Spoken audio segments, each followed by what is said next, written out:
Hay varias maneras de comentar, de presentar, de reflexionar, de meditar sobre estas últimas frases de Cristo en la cruz, ya tradicionalmente conocido como el Sermón de las 7 palabras, que se pronuncia el Viernes Santo.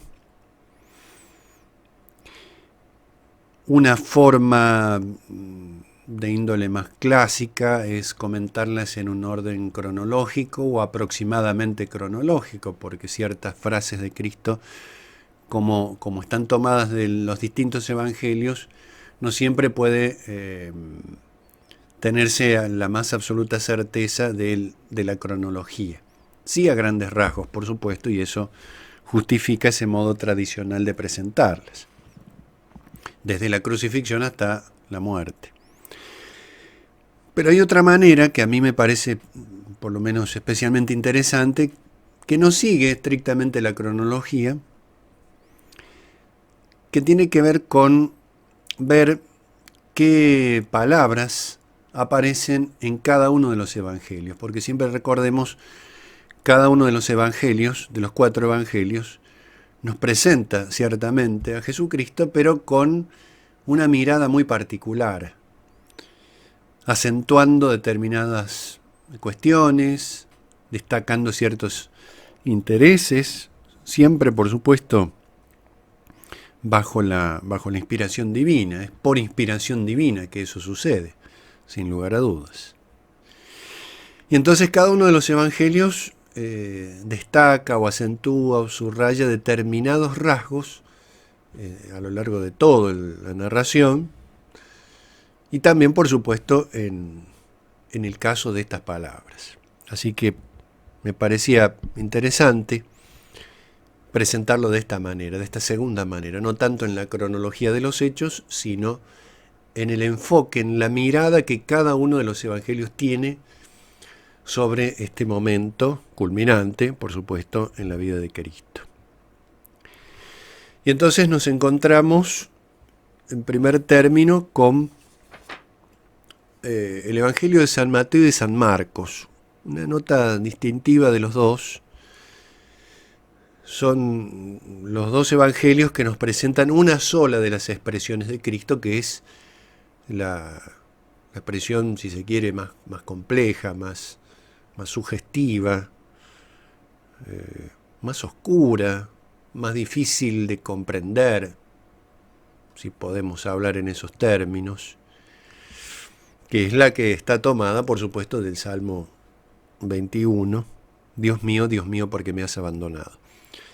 San Mateo y San Marcos nos transmiten solamente esta frase de Cristo, y nos la transmiten en un contexto muy especial que ahora vamos a ir viendo. Hay algunas pequeñas diferencias en el lenguaje. San Mateo lo tenemos en el capítulo 27, versículo 46. Pero vamos a leer desde el 45 y un poquito más, para que veamos, y esto es interesante también cuando uno lee o comenta estas frases o medita sobre ellas, ver el contexto próximo donde aparece esa frase de Cristo. Dice Mateo 27, vamos a empezar en el versículo 45. Dice: desde la hora sexta, el mediodía,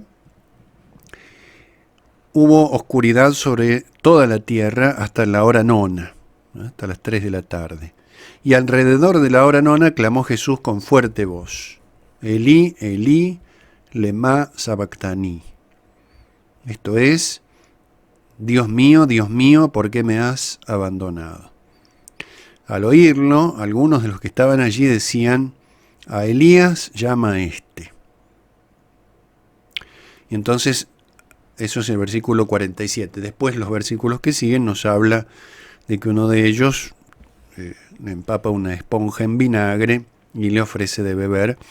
Y otros dicen esta expresión, que es importante tenerla en cuenta porque está reflejada en las palabras de Cristo, una pequeña confusión que hay allí. Dice, otros dijeron: deja, vamos a ver si viene Elías a salvarlo. Pero Jesús, dando de nuevo un fuerte grito, exhaló el espíritu. Es la última palabra en el Evangelio que estamos viendo, en el Evangelio de San Mateo. Es interesante ver, en este caso, la manera en la cual lo presenta San Mateo, y ahora enseguida ver la manera en la cual lo presenta San Marcos. Es bastante similar en este sentido, pero tiene sus matices, que esto es también una manera de leer la Escritura, es detectar los matices, ¿no? Las pequeñas, podríamos decir, pequeñas pinceladas que ponen de relieve misterios insondables.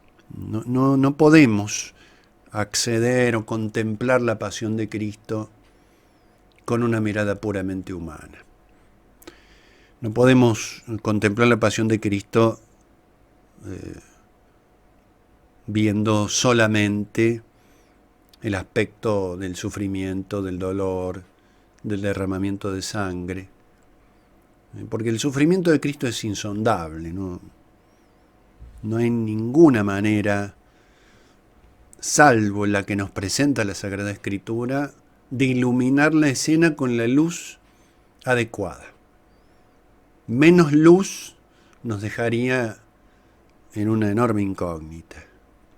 Y una luz más intensa también, en cierto modo, nos cegaría, no nos dejaría ver. Entonces, la luz adecuada es la de los evangelios, que son, podríamos decir, muy parcos en descripción, porque tampoco es algo que se pueda describir. La palabra de Dios nos quiso mostrar así la muerte de Cristo. Entonces nos presenta esta misteriosa oscuridad que tiene lugar cuando Jesucristo pronuncia estas palabras. El sol que se está poniendo, esa oscuridad, el sol que nace de lo alto, así lo había llamado Zacarías a Jesucristo, el padre de Juan Bautista, en su cántico, el sol que nace de lo alto, el amanecer. El amanecer es uno de los nombres de Cristo y tiene, por supuesto, un relieve importantísimo en la resurrección, cuando los evangelios nos hablan del amanecer, que es una referencia temporal, pero sobre todo es una referencia espiritual, real, a quién es el amanecer. No es solo un tiempo que transcurre, sino es una persona que resurge de la muerte, que resucita. Y por eso acá hay unas tinieblas, un oscurecimiento. Esta sombra es un poco ambigua, si se quiere. La sombra o la oscuridad en la Biblia representa cosas hasta diametralmente opuestas. Representa el mal, el pecado, la lejanía de Dios, todo este ámbito de la oscuridad, ¿no? Lo tenemos en la primera página del Evangelio de San Juan especialmente, la tiniebla y la luz. Pero también a veces tiene otros matices. La sombra a veces es signo del Espíritu Santo. Aparece en la Transfiguración, aparece en la Anunciación a María. La sombra que durante el día guiaba a los israelitas por el desierto, nube oscura, nube densísima, y que por la noche era columna de fuego. Como guía, la sombra también guía, en este sentido, en el sentido positivo, no en el sentido del pecado, sino en el sentido tal vez del misterio de Dios. La sombra protege. Pensemos que los israelitas están acostumbrados al desierto, al calor del desierto durante el día, y por supuesto al frío del desierto también durante la noche, esas temperaturas extremas, pero el calor agobiante del día, encontrar una sombra era signo de protección, signo de bienaventuranza, signo de felicidad, de alegría. de reconfortar el alma, reconforta el espíritu, la sombra. Escóndeme, una frase también del Antiguo Testamento, creo que es de un salmo, no recuerdo, escóndeme a la sombra de tus alas, se le dice a Dios, signo de protección.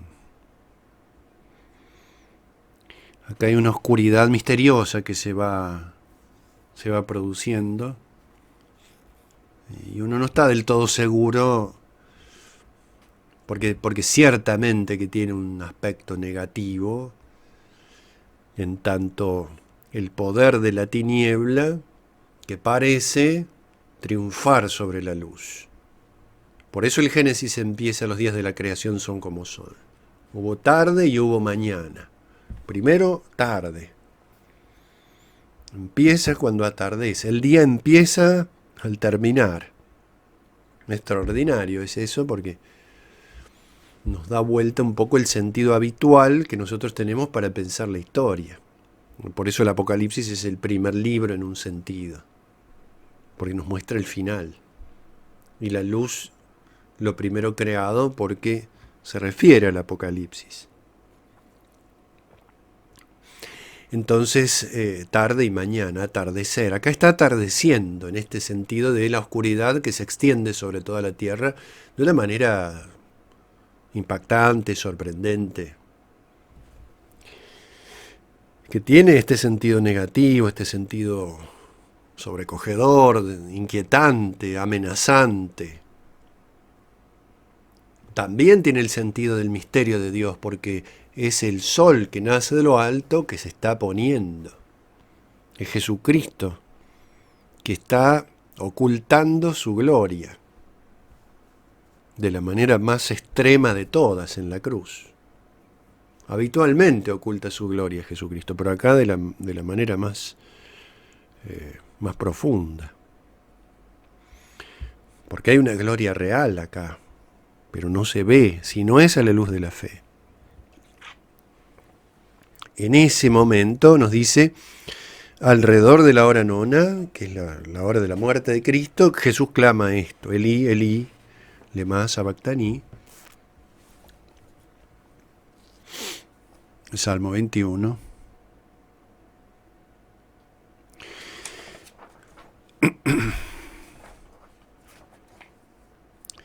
También interesante que este acontecimiento, este momento, tiene lugar según lo anunciado en el Antiguo Testamento sobre cuándo debía inmolarse el Cordero Pascual. O sea, Jesucristo muere en el momento en el cual la legislación cultural indicaba que debían sacrificarse los corderos para la celebración de la Pascua, que tenía lugar más adelante, horas más tarde. Entonces la muerte de Cristo coincide con los horarios de inmolación de los corderos, y por eso el Cordero de Dios. Muy potente esta imagen. La inmolación debía ser al atardecer, cuando el sol declinaba, porque es la inmolación de Cristo.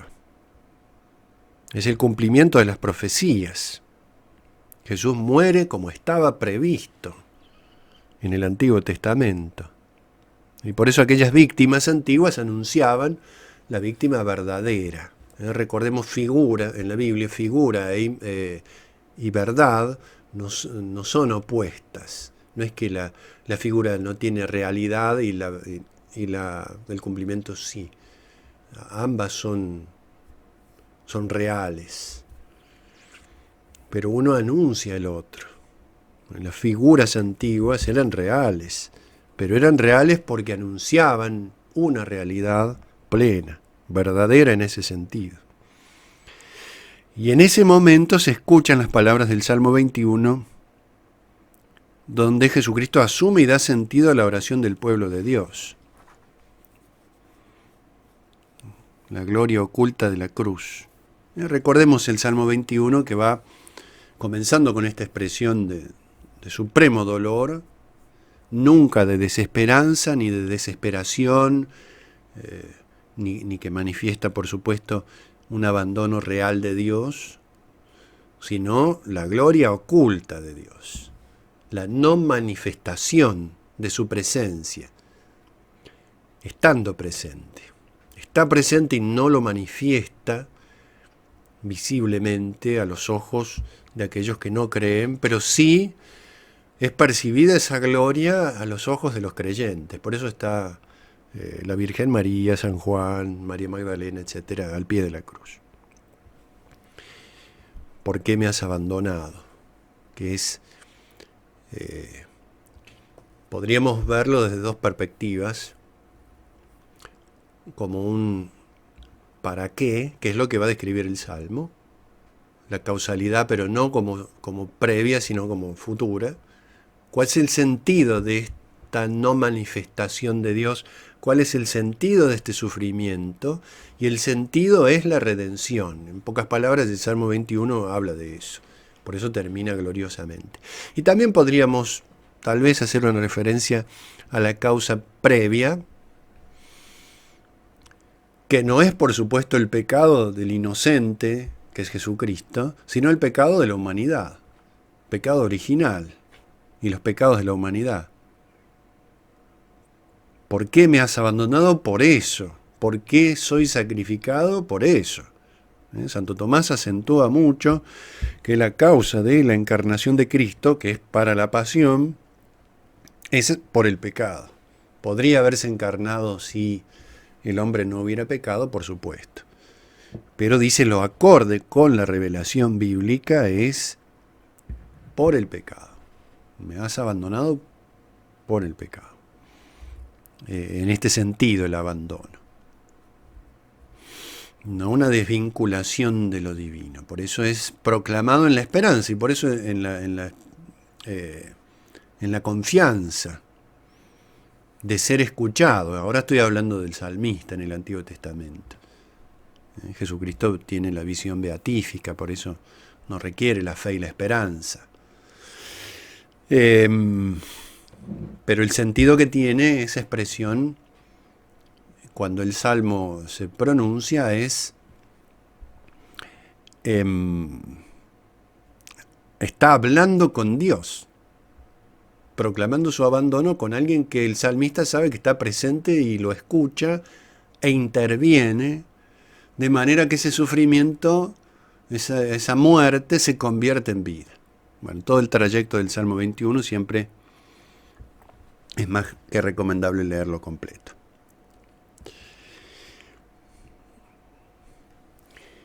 Entonces eso tiene lugar acá en esta primera palabra. Otro detalle interesante es la confusión, por eso leíamos algunos versículos más. Vamos a ver si Elías viene a salvarlo. Elías, está llamando a Elías. Se nos presenta como una confusión, ciertamente. Si miramos por un segundo San Marcos, está en Marcos 15:34. Marcos 15:34. Leemos desde el 33. Llegada la hora sexta, hubo oscuridad sobre toda la tierra hasta la hora nona. A la hora nona gritó Jesús con fuerte voz. La voz potente también es otra. San Mateo también lo destacaba.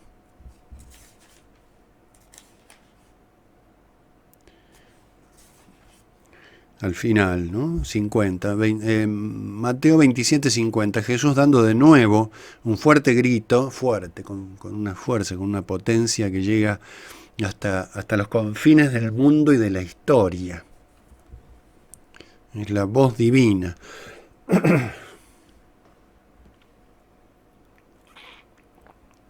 En San Mateo, un poco diferente la formulación, Eloí, ¿no?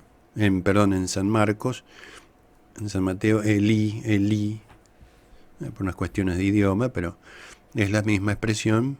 Dios mío, ¿por qué me has abandonado? Algunos de los presentes, allí nomás dice San Marcos, decían, mira, llama a Elías. Y después del episodio de la esponja dice, dejad, vamos a ver si viene Elías a descolgarlo, a bajarlo. Pero Jesús, lanzando un fuerte grito, expiró. Ahí se rasga el velo del templo y el centurión dice, este hombre es hijo de Dios. Lo solemos entender como una confusión, que ciertamente que lo fue. No entendieron bien esa palabra, Eloí, Eloí, o Elí, Elí, está llamando a Elías.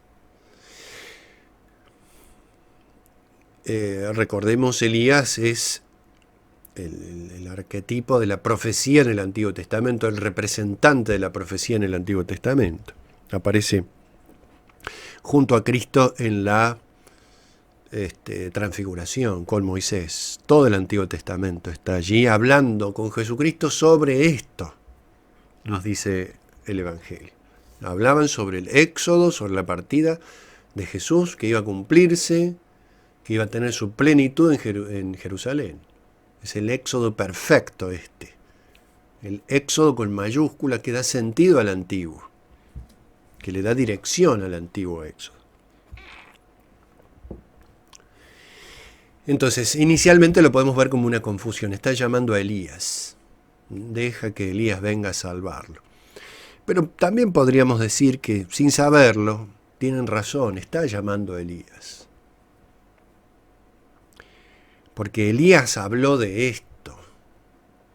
Jesucristo está haciéndolo presente a Elías. Por eso hay una gran relación también, hasta detalles mínimos, entre el monte de la transfiguración y el Calvario. Allí está Elías en la transfiguración expresamente, acá con esta especie de confusión, pero está llamando a Elías, está convocando, podríamos decir, a todo el Antiguo Testamento, a todo el contenido profético del Antiguo Testamento, para que se dé cita allí, y ciertamente que está allí. Por algo Jesucristo recita el Salmo, que acabamos de mencionar, y otro más después también. Así que, en medio de esa oscuridad, resuena la voz. El Evangelio es una nueva creación. En medio de la oscuridad resonó la palabra. De una manera tan potente, teológicamente hablando, que creó la luz y la separó de las tinieblas. Todo era, nos dicen los primeros versículos del Génesis, todo era confusión y caos, oscuridad, tinieblas. Y en el momento de la creación de la luz, Dios dijo, palabra. Es esto. Por eso en San Juan va a decir Jesucristo, todo está cumplido, todo está planificado, todo está terminado de la manera más plena. ¿Qué es ese todo está terminado? Es la creación entera. La creación termina, ahora enseguida lo vamos a recordar, termina ahí, en esas palabras de Jesucristo.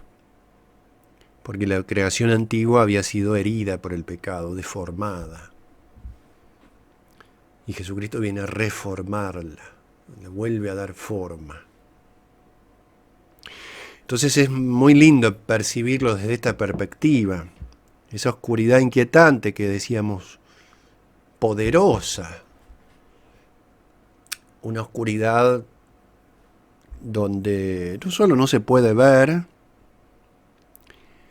sino que es impenetrable, no se puede entrar. Está la oscuridad también en la transfiguración, decíamos recién.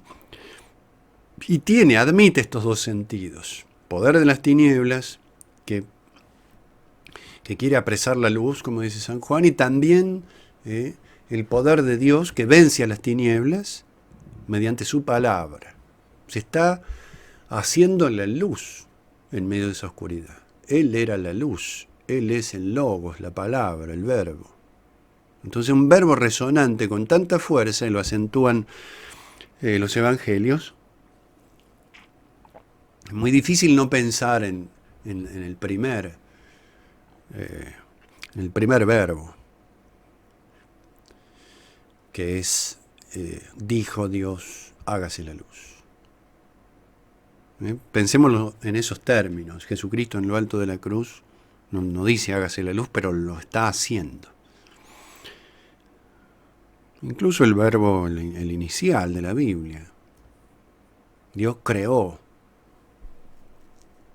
Creó,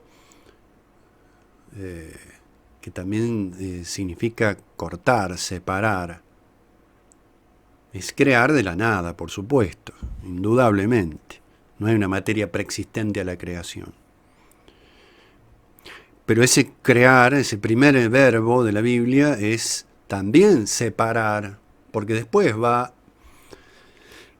en los días de la creación va a ir separando, ¿no? Tinieblas y luz, las aguas de abajo de las aguas de arriba, el mar, la tierra seca, va delimitando, va configurando. Por eso el límite es tan importante, por eso el pecado es la transgresión del límite.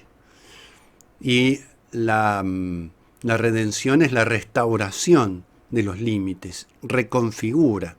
En la oscuridad difumina los límites, la luz los pone en evidencia. Y acá no solo los pone en evidencia la luz de Cristo, sino que los hace ser.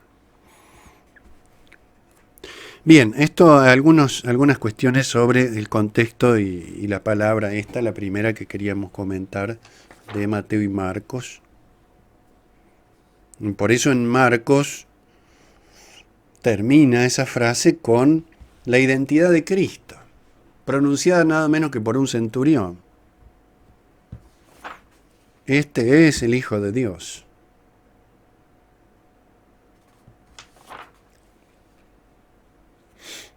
Bueno, acá por supuesto se podría comentar más, pero lo hice en otro momento, todo el contenido del Salmo 21.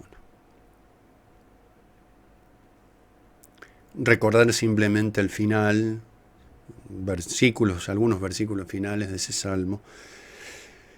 Se acordarán del Señor y volverán a Él todos los confines de la tierra. Ante Él se postrarán todas las familias de las naciones, porque del Señor es el reino, Él gobierna sobre las naciones, desde la cruz, fundamentalmente desde la cruz. Así va concluyendo el Salmo 21. Vamos al Evangelio de San Lucas, entonces. Entonces, Mateo y Marcos tienen solamente esa frase, con algunos matices, con algunas diferencias, pero sustancialmente muy, muy similar. San Lucas nos traslada a otro ámbito, por eso es lindo tal vez verlo desde la perspectiva de cada uno de los evangelios. Nos lleva a un ámbito muy diferente. O sea, la primera palabra que hemos comentado, hecho referencia, es tremendamente impactante. Dios mío, ¿por qué me has abandonado? Nos sitúa frente a la cruz de una manera completamente directa, sin disimulos, sin piedad. Nos impacta esa palabra. ¿Y qué hace San Lucas? Por supuesto que tradicionalmente se lo conoce como el Evangelio de la Misericordia. Todos lo son, por supuesto, pero San Lucas especialmente destaca la misericordia. Pero veamos el cambio de clima en el mismo momento, que es lo que logra hacer San Lucas de una manera magistral, inspirada por Dios, pero magistralmente también. Tiene 3 frases San Lucas, lo tenemos en el capítulo 23,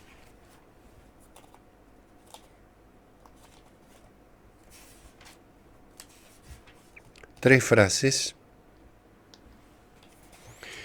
23:34, que allí dice: Padre, perdónalos porque no saben lo que hacen. Apenas es crucificado. Esta creo que es la primera palabra en la presentación tradicional, cronológica. Empieza con Padre. Por eso tiene sentido también buscarle la cronología, tiene mucho sentido. La primera palabra en San Lucas y la última palabra en San Lucas es Padre. Podemos recordar de San Lucas la parábola del hijo pródigo, donde el hijo menor lo primero que dice siempre es Padre, en todo momento. Y es la palabra ausente en el hijo mayor. Por eso San Lucas tiene una especial dedicación al Padre como Padre misericordioso. 23:34, Padre, lo primero que le surge a Jesucristo de su corazón, perdónalos porque no saben lo que hacen. Después la segunda, en 23:43, en verdad te digo que hoy estarás conmigo en el paraíso, al buen ladrón. Y la tercera palabra en San Lucas, Padre, en tus manos encomiendo mi espíritu. Y acá hay varias cosas que son interesantes para destacar dentro de lo que el tiempo y las circunstancias permiten. Hay varias cosas interesantes. Una es esta, la palabra misma. En esa palabra Padre está todo contenido. Casi no haría falta decir más nada que Padre. Porque si se dice Padre, se está diciendo el Hijo. El que me ve a mí, ve al Padre.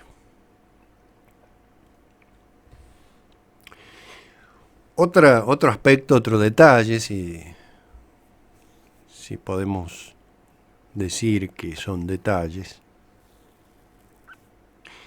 es que en San Lucas el diálogo de Jesucristo, la conversación de Jesucristo, el interlocutor de Jesucristo es el Padre Celestial y el ladrón arrepentido. En San Lucas no habla Jesucristo con nadie más. El Padre Celestial y un malhechor, un pecador que se convierte. El Padre y la criatura herida, lastimada por el pecado, en la cual actúa la misericordia. Y se presenta también aquí como, por eso el clima es distinto. Si miramos solo esto, si abstrayéramos estas tres palabras del contexto, es un diálogo que podría tener en un lugar completamente pacífico y sin sufrimiento. Padre, perdónalos porque no saben lo que hacen. El perdón al ladrón arrepentido. Hoy estarás conmigo en el paraíso. Jesús, Padre, en tus manos encomiendo mi espíritu. Entonces es un clima más luminoso, podríamos decir, muy luminoso. Hay luz en la cruz, no solo oscuridad, pero es una luz que no todos ven. Pedro le había dicho a Jesús que él lo iba a acompañar hasta la prisión y la muerte, y se dio cuenta del poder de la oscuridad, Pedro. Otra figura en la que habría que reflexionar. Yo puedo, aunque los demás no, yo sí. Por eso las tres preguntas que le dice Jesucristo después. Entonces, más precisamente podríamos decir que la única persona humana con la cual Jesucristo habla, estando crucificado, es el buen ladrón. Porque el buen ladrón nos representa a nosotros, pecadores arrepentidos.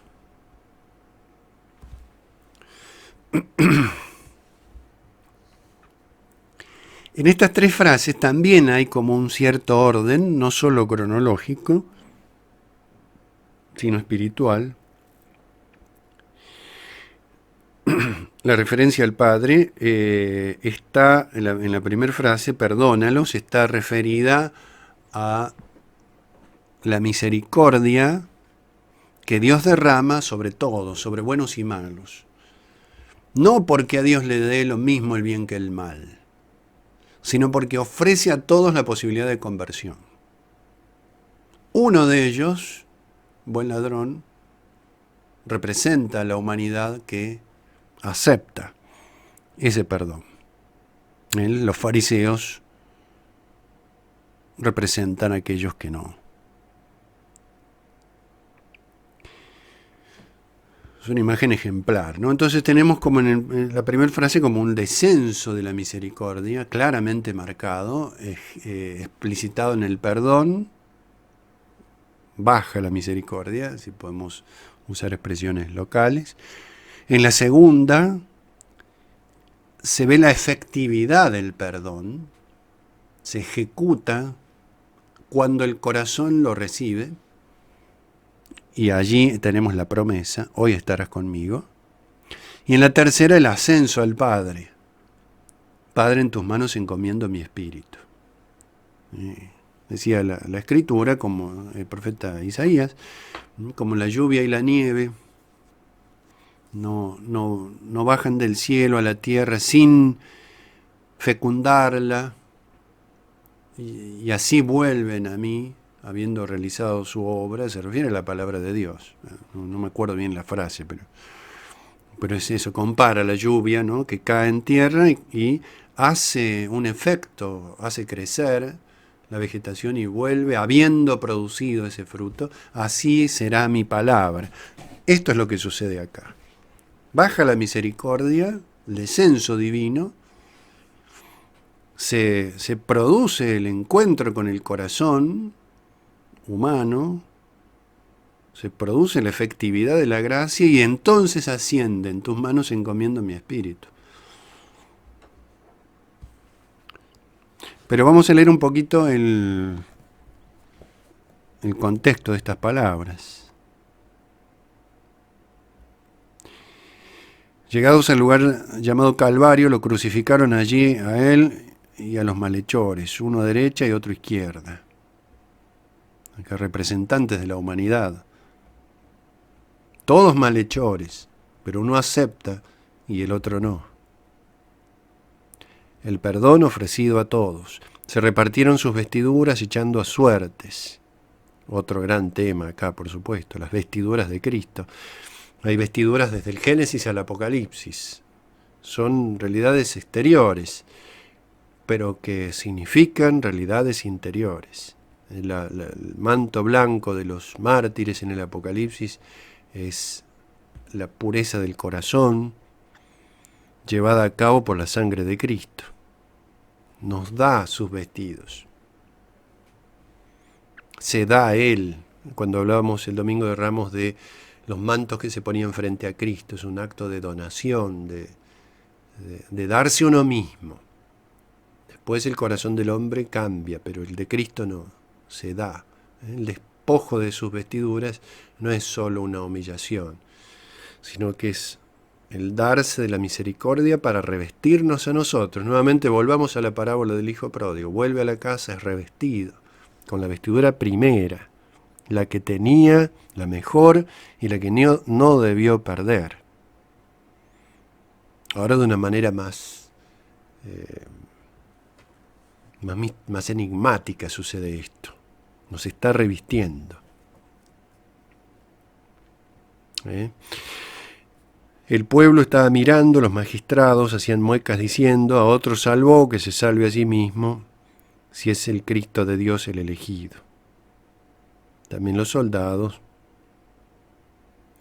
Uno de los malhechores colgados lo insultaba: ¿no eres tú el Cristo? Sálvate a ti y a nosotros. Y es precisamente lo que está haciendo, eso es lo más notable. El mal ladrón quiere salvarse de la muerte. Y es lo que Jesucristo va a hacer, pero de la muerte eterna. ¿No eres tú el Cristo? Sí. Si lo eres, sálvate a ti y a nosotros. Y es lo que está haciendo. En la pasión sucede en varios momentos, en las burlas a Cristo, que sutilmente son confesiones no pretendidas de una realidad. Cuando se burlan de Cristo en su condición de rey, en realidad lo están confesando, sin pretenderlo, por supuesto. Este es el rey. Se burlan de lo que les molesta. Y al burlarse de lo que les molesta, lo están confesando.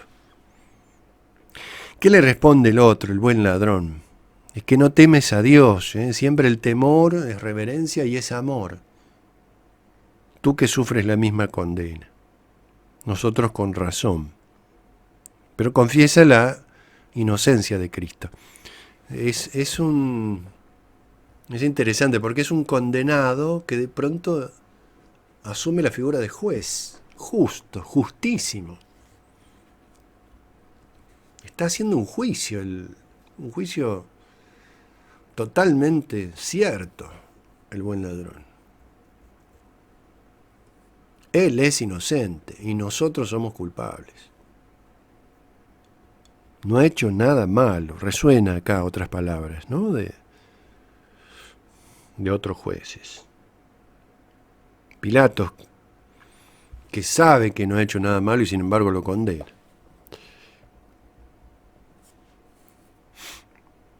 Y decía, y acá esta es una de las frases más impactantes del relato de la pasión de Cristo, que es lo que el buen ladrón le dice. En ese ámbito de paz que se va,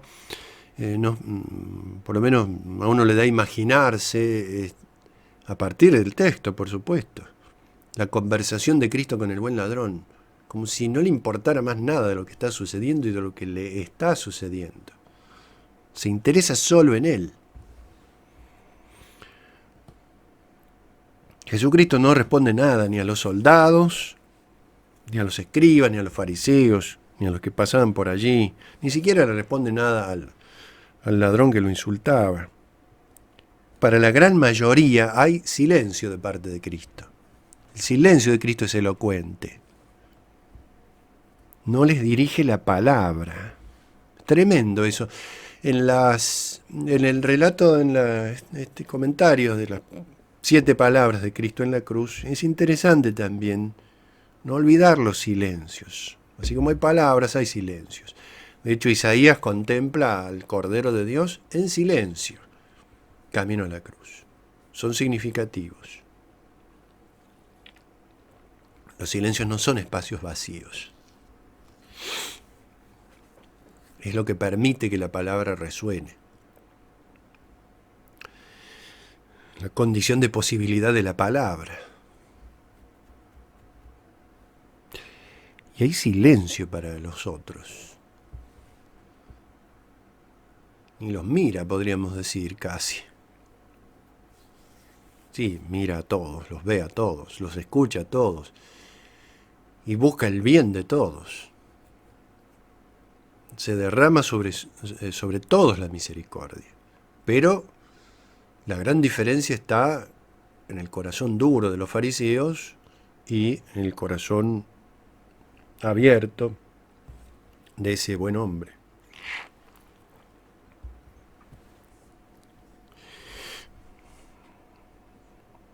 Y le dice esta genialidad. Jesús, acuérdate de mí cuando vengas en tu reino. Estamos habituados a escuchar eso. Pero eso es abismal, porque frente al otro que pedía salvarse, no sufrir, parar de sufrir, tener éxito, que Cristo sea la garantía del éxito humano, usar de Cristo. Frente a eso, este hombre no le pide nada, no le pide sufrir menos, no le pide que baje de la cruz, no pide que lo baje a él de la cruz. Le pide una sola cosa, que es lo único que, bueno, a Cristo tenemos que pedirle todo, pero esto no puede faltar, acuérdate. O sea, se resume en eso. Lo reconoce como rey en ese momento, de manera explícita, y usa este solo verbo. Acuérdate de mí cuando vengas en tu reino. El acordarse. Gran verbo en las oraciones de Israel. Que Dios no se olvide de la alianza. Acuérdate. Israel cuando había pecado ya no podía recurrir a la alianza. La alianza es un pacto. Se había incumplido una parte, no le podía reclamar a la otra que cumpla la suya. Entonces, ¿qué hace Israel? Como no puede reclamarle a Dios porque ha quebrantado la alianza el propio pueblo de Dios, entonces recurre al fundamento de la alianza, que es la misericordia. Y lo hace en términos de acuérdate, ten presente, va a los fundamentos, que no se desentienda de su pueblo, que lo salve, que lo redima, que no aparte su rostro, que le dirija la palabra. Lo único que le importa a aquel hombre pecador es que Jesús no lo olvide. Y lo hace con la convicción de que no lo olvidará. El momento culminante. Manifestado en ese hoy, estarás conmigo en el paraíso. Como volviendo la mirada hacia el Edén, pero trascendiéndola infinitamente. Es el verbo que, bueno, siempre lo recordamos o repetimos, el verbo que se usa para cuando Noé, en medio de las aguas impetuosas, Dios se acordó de Noé. El relato del diluvio va progresando, llega a un punto límite, extremo, y ahí es donde dice Dios se acordó de Noé, y a partir de ahí empieza a descender las aguas, etc. Se acordó de Noé, salvó a Noé significa. Entonces, este reclamo, acuérdate, no te pido más nada. Siempre me hace recordar lo de los discípulos de Emaús, que lo dicen de otra manera, pero es la misma petición. Quédate con nosotros porque es tarde y anochece. Quédate. Ahí no le piden a Jesucristo tampoco, ni un milagro, ni una intervención prodigiosa, ni una parábola fantástica. Le piden lo único que hay que pedir, fundamentalmente, que está en la raíz de todo lo demás. Quédate con nosotros, quédate en nosotros, que nosotros estemos en ti. Así que magnífica la confesión de este hombre.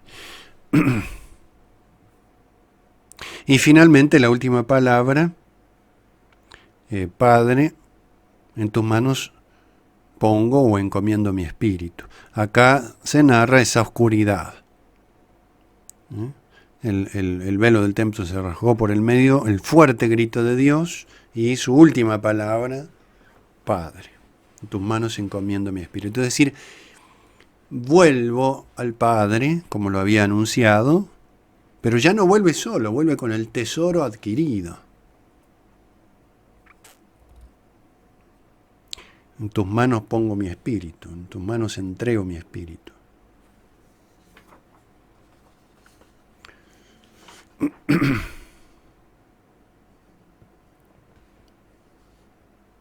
Jesucristo ha venido al mundo para cumplir la voluntad del Padre Celestial, para manifestar su rostro misericordioso. Los brazos del Padre. La muerte es entrega, por eso es sacrificio. No solo por el derramamiento de sangre, sino por la actitud de ofrenda. Esto lo hace siempre. Acá la última palabra de Cristo es lo que Cristo hizo toda su vida. Estar en manos del Padre. Lo que le había dicho también acá en el Evangelio de San Lucas, al inicio, a María y a José. No sabían que tengo que estar en las cosas de mi Padre. Tengo que estar en la casa de mi Padre. Resuena la parábola del Hijo Pródigo de nuevo. Ahí no se puede estar en otro lugar. Y siempre Jesucristo está allí. Siempre está en la casa del Padre. Le dice eso a María y a José. Debo estar en los asuntos. ¿Cuáles son los asuntos del Padre? Estos son los asuntos del Padre. La misericordia redentora, el amor redentor. Debo hacer esto. Por eso acá se cierra ese arco inmenso tendido entre Jesús a los 12 años y Jesús en su muerte. Debo estar en el Padre, estoy en el Padre, siempre está en el Padre. Todo es para la gloria del Padre. Por eso nos marca la dirección ascensional hacia el Padre. Muy bien. Y allí la confesión del centurión. Ciertamente este hombre era un justo, el justo.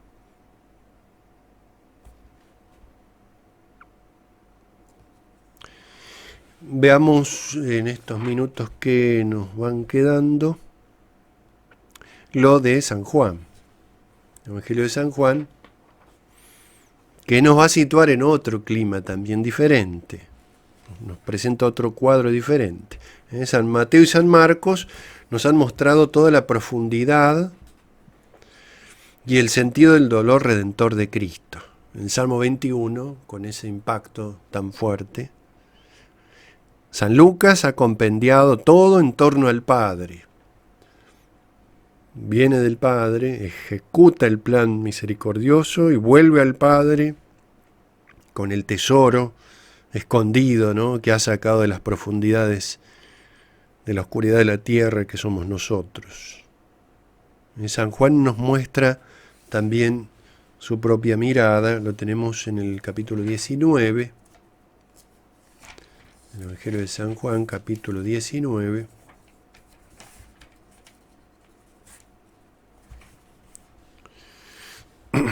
Tiene 3 frases también. Las de Lucas son exclusivas de Lucas y las de Juan son exclusivas de Juan. Cuando vio a su madre y al discípulo a quien él amaba que estaba presente, dijo a su madre: mujer, he ahí a tu hijo. Después dijo al discípulo: he ahí a tu madre. Juan 19, 26, 27. Es el único evangelio, Juan estaba allí presente, que nos menciona expresamente a la madre.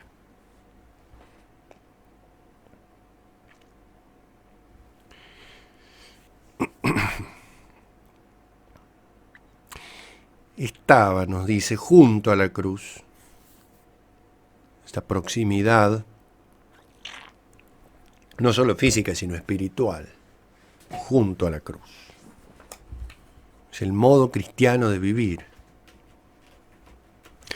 Y San Juan le atribuye un solo verbo a la Virgen María. Bueno, acá tenemos la visitante, alumna presencial. Vamos a dejar por acá. ¿Qué es estar? ¿Cómo se suele usar este verbo? Dice estaba. De la Virgen María no dice más nada, dice solo eso. El contenido de este verbo refiere a muchos matices.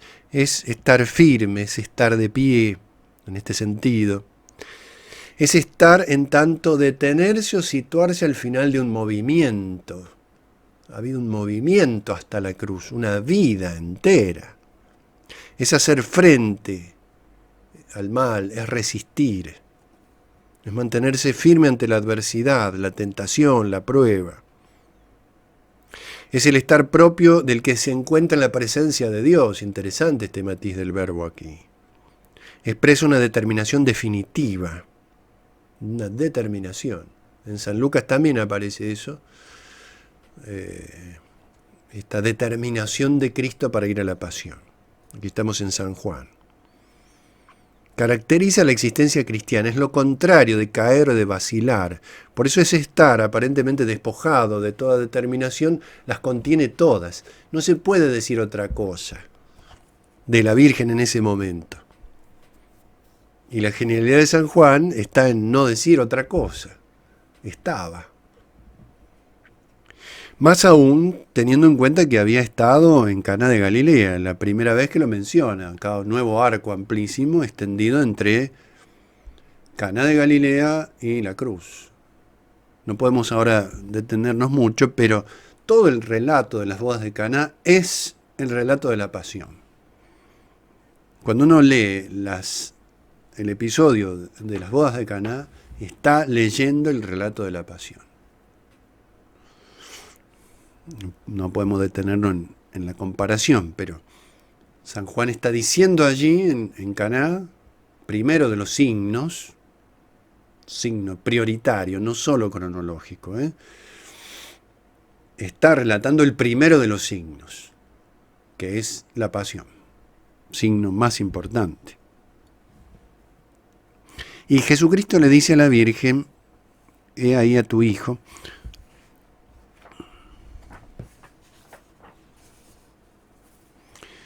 Esto está en 19:26. Viendo a su madre y junto a ella. Hay mucha proximidad, también es lindo ver esos aspectos. Junto a la cruz, junto a su madre, creo que son verbos, quiero decir, palabras distintas, pero hay como una comunidad, es una comunidad creyente en torno a la cruz e inseparable de la cruz. Porque la cruz no termina, es verdad que Jesucristo resucita, pero la cruz permanece.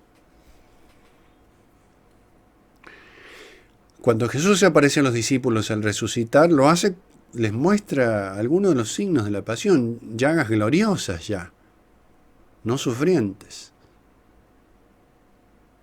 que van a ser causa de fe. Y en el Apocalipsis el Cordero continúa herido, pero de pie.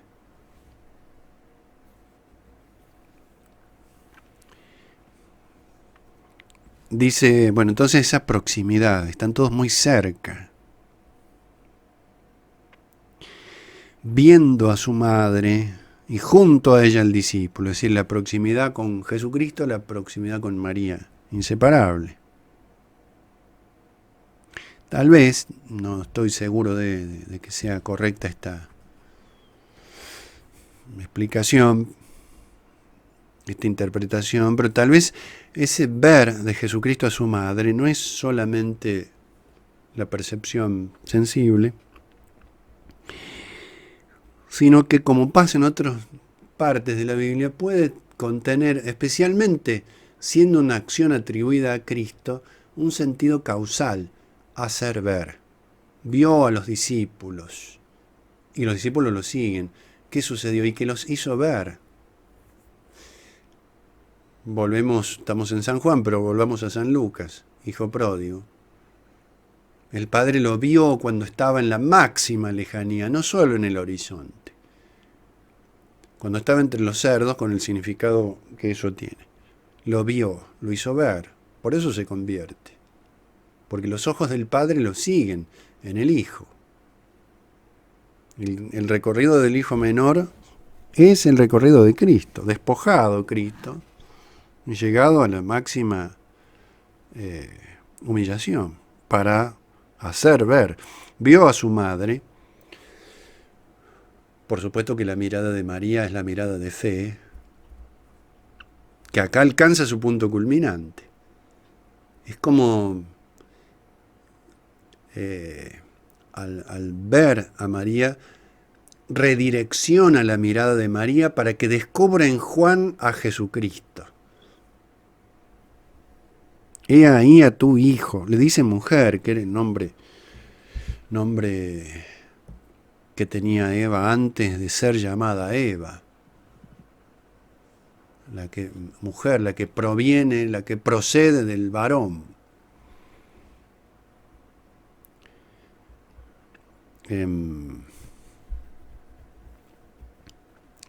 Cuando todavía el pecado no existía.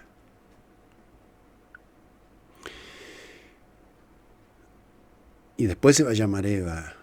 Adán la va a llamar Eva, madre de todos los vivientes, madre de los vivientes que van a morir. El que cree en mí, aunque muera, vivirá. María es la madre de los que aunque mueran, vivirán. Porque ahí tienes a tu hijo, no es solo que nos adopta a nosotros como hijos, sino que nos adopta como hijos porque en nosotros está el hijo. Eso es lo que ve la Virgen en nosotros. Ve a su hijo. Ahí a tu hijo. Ahí estoy yo. Es muy profundo la manera que tiene San Juan acá de explicitarlo. Y a San Juan, lo mismo. Ahí tienes a tu madre. Lo hace ver. Y desde aquella hora el discípulo la recibió en su casa, como se suele traducir a veces, que es fundamentalmente en su propiedad, pero eso en lo más íntimo de su ser sería. Vino, es la misma palabra que usa San Juan al comienzo, cuando dice vino a lo suyo y los suyos no lo recibieron. Vino a lo suyo, vino a su propiedad, vino a lo que le pertenecía. Y los suyos, los que le pertenecían, no lo recibieron. Un drama de la humanidad. Pero todos aquellos que lo recibieron, les dio el llegar a ser hijos de Dios. Entonces la recibió en su casa, la recibió en lo más íntimo de su ser. María habita en el corazón de Juan.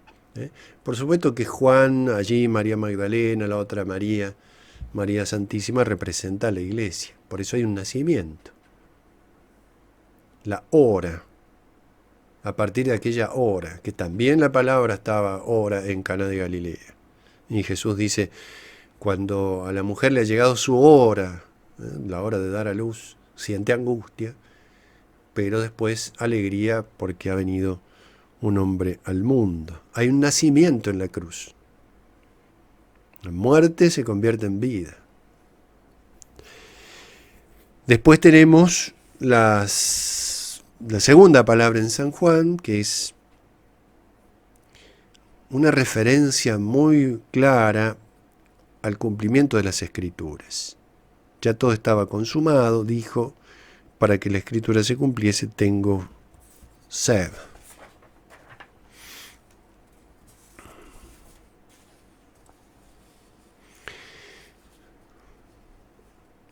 Y la última, todo está cumplido, todo ha sido llevado a plenitud. Es una palabra que contiene el fin. Alfa y omega, principio y fin, todo. Estas dos palabras de San Juan están relacionadas con el plan de salvación. Dice, tengo sed porque es para que la Escritura se cumpliera. Quiero volver un instante a algo que me estaba olvidando en San Lucas, cuando dice, Padre, en tus manos pongo mi espíritu, en tus manos encomiendo mi espíritu. Es la última palabra de Cristo en San Lucas, me olvidé allí de decirlo en su momento, es una cita del Salmo 31, por eso les había anunciado que había otro salmo dando vueltas. Salmo 31, versículo 6. En tus manos encomiendo mi espíritu, tú, Yahvé, me rescatas. Un salmo de confianza, de la grandeza de la bondad del Señor. También es un rasgo, una descripción de la pasión.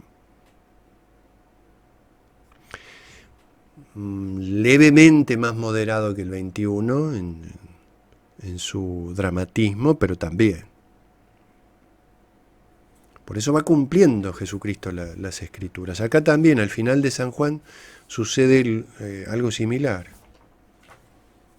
Tengo sed, en mi sed me dieron vinagre. Todo el tiempo Jesucristo está citando la Escritura. Fíjense que lo hizo desde el comienzo, en las tentaciones en el desierto. Citar la Escritura, citar la palabra, su palabra, y llevarla a plenitud.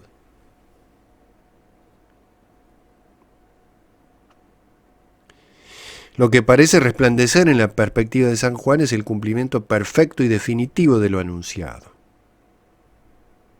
Es en el sexto día, día de la creación del hombre, cuando Jesucristo padece y muere en la cruz.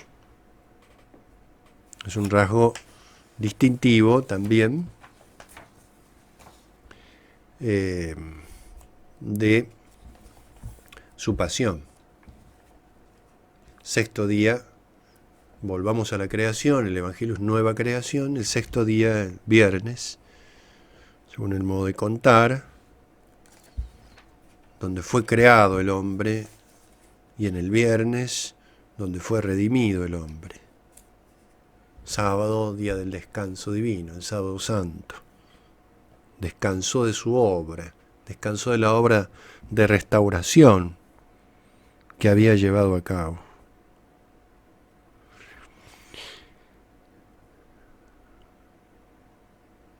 Para que se cumpliera la escritura, dice, tengo sed. Y allí es donde le dan el vinagre. Y todo está cumplido. E inclinando la cabeza entregó el Espíritu, que muchas veces se refiere, se interpreta la entrega del Espíritu Santo. Enviará el Espíritu Santo, no solo el alma, no solo la muerte. Todo está cumplido. En el Viernes Santo termina la obra artesanal de Dios iniciada en la creación. Con el tema de la sed, habría muchos pasajes para iluminar este pasaje.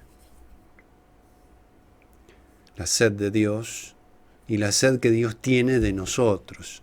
En diálogo con la samaritana, por ejemplo, ahí está presente. Pero todo lo hace, y San Juan lo destaca, para que la Escritura se cumpla. Va citando las Escrituras. Cuando todo está cumplido, ahora todo está cumplido. Ahora se terminó la obra iniciada en aquel momento. El hombre ha sido restaurado. Y a partir de aquí se abre el panorama a la consumación definitiva o a la explicitación definitiva de lo que Jesucristo ha venido a hacer al mundo, ¿no? Explicitación definitiva de la redención. Cumplimiento acá, bueno, ya vamos terminando. Cumplimiento como plenitud, no solo como hice lo que había que hacer, que es el sentido que nosotros le damos, sino ha sido llevado a su plenitud, a su perfección, a su acabamiento. Ahora está completado. La obra de arte está terminada y ahora puede ser contemplada. Eso es lo que en definitiva nos ha narrado también todo el Evangelio de San Juan, una nueva creación. Bueno, esos son algunos aspectos sobre estas palabras de Jesucristo en la cruz, detectar también sus silencios, disfrutar de sus silencios, escuchar sus silencios, guardar silencio ante sus palabras y por supuesto llevarlas mucho en el corazón, ¿no? Son estas palabras de Cristo en la cruz ya no son esas parábolas tan desarrolladas, esas enseñanzas tan profundas en el sentido de su explicitación, de sus detalles. Son pocas palabras. San Juan vemos muy cortantes. Las dos últimas son literalmente una palabra cada una. Se traducen por varias, pero es una palabra cada una. Las dos últimas. La palabra que va guardando silencio para que en ese silencio resplandezca más la palabra y la recreación que el Señor vino a hacer al mundo nos ilumine, nos fortalezca y nos abra esa perspectiva hacia la luz definitiva en la Jerusalén del cielo.